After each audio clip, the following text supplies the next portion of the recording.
Hey, all my Gemini friends, and welcome to my channel. My name is Teri Hunter. I'm an intuitive astrologer and tarot card reader, and I'm here today with your February 2025 love and money tarot readings. Today, I'm going to do two readings, one based on love, the other based on money, and it is for Gemini sun. So all you need to know is their birthday.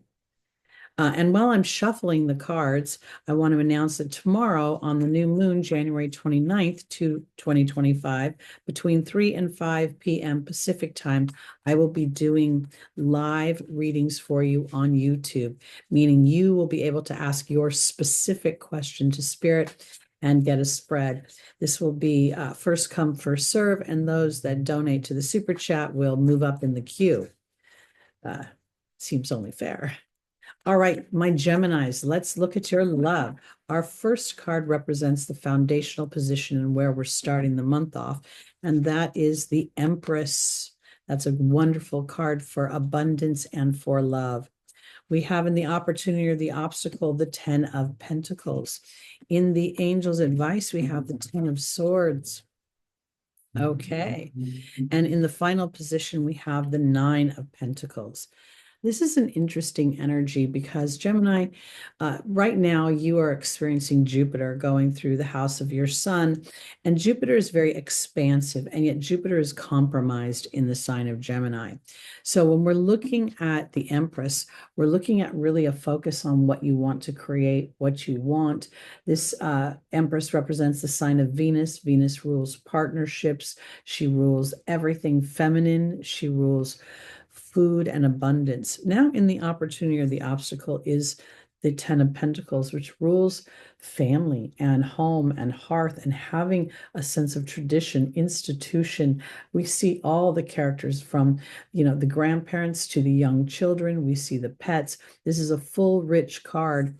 This looks like an opportunity for you, something that you want, but potentially you've not experienced it because the angels are very much wanting you to watch out for the dramatic thoughts that you have in your head and the potential for the musing of those thoughts because you have experienced something challenging at some point. We all have, we're in the human journey. But here, Gemini is a big thinker. You rule thinking, speaking, teaching. And so here, I think this is really compelling you and inspiring you to look at what you have created.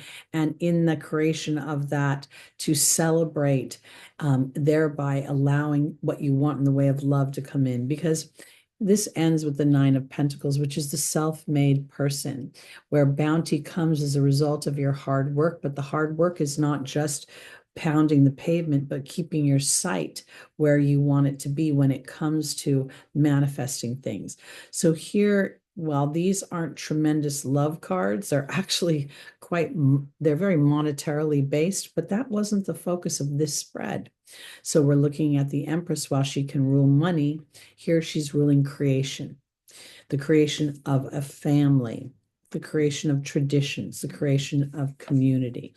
Now, Spirit is compelling you literally to watch your thoughts, to watch where you could be potentially overly emotionally invested in the dark side of your experiences and to celebrate that which you've created and the flow which will continue to come. And if you notice, she's pregnant, so we're in a gestation period. Okay, let's go on to money, or as I like to call it, material resources. Money often will trigger a ceiling or a limit of some kind.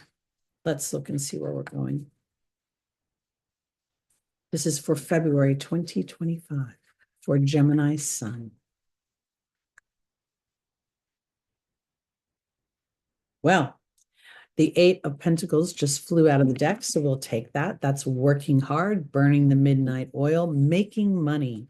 Then we have the Hermit, which represents work. We have the 5 of Wands, which can represent competition, and the 2 of Swords.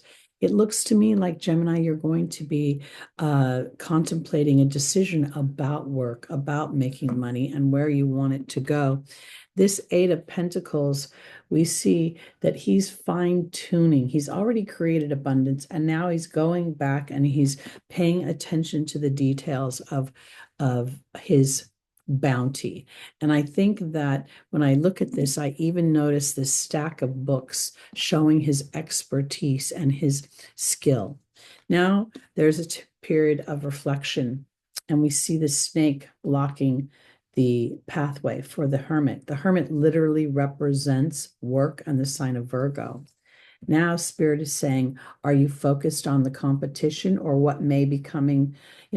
Oftentimes in the workplace, we find ourselves not always aligned to the people that we work with. And sometimes, depending upon the organization, it can foster a sense of competition. But here, a decision will be made, but the decision can't be made with your eyes, can't be made with your mind. It has to be made with your heart. That's why the moon is so prevalent at the point here. Let me pull a clarification card for you, Gemini. Oh, wow. Now we have the Five of Pentacles. This is an interesting energy because oftentimes the solution is something that you cannot see or you're not looking at. Your focus is in a new direction. In the traditional Rider-Waite deck, we see two characters that are physically compromised, wounded, and they're walking by what appears to be a church, which is lit up, yet they're so into their issue that they cannot see that there is safety right there. I think that here for my Geminis, it might be turning away from any kind of competition or turning away from anybody who is targeting you or target's a big word, somebody who that snake on the hermit's path makes me feel like if there's a little bit something rough going on, your decision is to reject the competition, but rather stay in the lane of your work in order to feel, because in this particular deck, the wheel is going around. This is depicted in sort of an opportunity rather than more of an obstacle. And the characters are focused on receiving the bounty. As you can see, that one character's hand is out, both their hands are out. So you'll have to make a decision to reject any sort of competition or any sort of backbiting or snaky behavior around you and focus on the task at hand. All right, that's it for February for 2025. Again, my name is Teri Hunter. I'm an intuitive astrologer and a tarot card reader, and please come back for a lot more content because we'll keep producing it. All right, everybody, see you soon.